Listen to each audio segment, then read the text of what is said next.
The final step in setting up our lab is to increase the attack surface area. We do this by making different machines within the network as vulnerable as possible. I recommend getting some older operating systems that are unpatched. In this case, I have Windows XP Service Pack 2. You also need to change the configurations of the systems to increase attack surface. So we'll go ahead and go to Control Panel, and then go to Security Center. And as you can see, by default, the firewall and automatic updates are on, so we want to change that. So click Automatic Updates, and then switch that to off, and then Apply and OK. Then select Windows Firewall, and turn that off. Additionally, we want to stop these pesky pop-ups that come up, so we want to click Change the way Security Center alerts me. And then uncheck each one of those.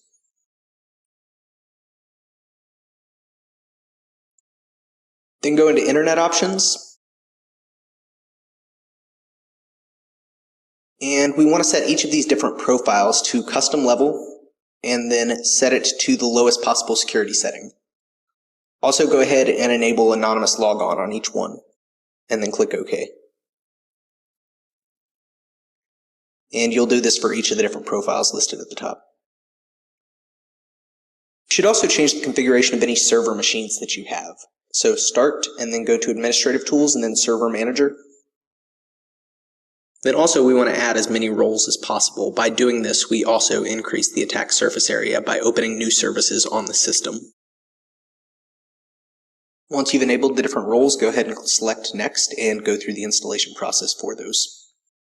Additionally, there's also a number of different features that you want to add. So select Add Features, and then I would recommend at a minimum selecting SNMP services, SMTP server, Telnet client, Telnet server, and TFTP client.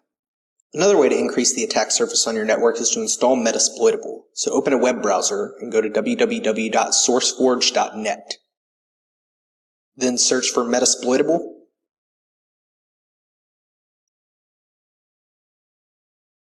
And if you click the first link, you can see that what Metasploitable is an intentionally vulnerable Linux machine.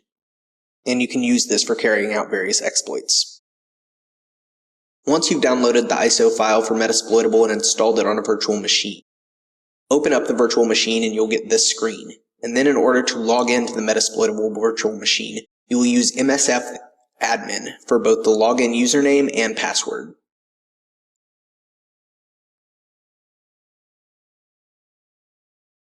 Then once in, enter ifconfig to find out the IP address for that machine and make note of it. In addition to a number of other vulnerabilities, Metasploitable also has a number of very vulnerable web applications hosted on it. In order to access those, go to one of your other hosts within your virtual network and open a web browser. Then type in the IP address for the Metasploitable VM that you noted earlier.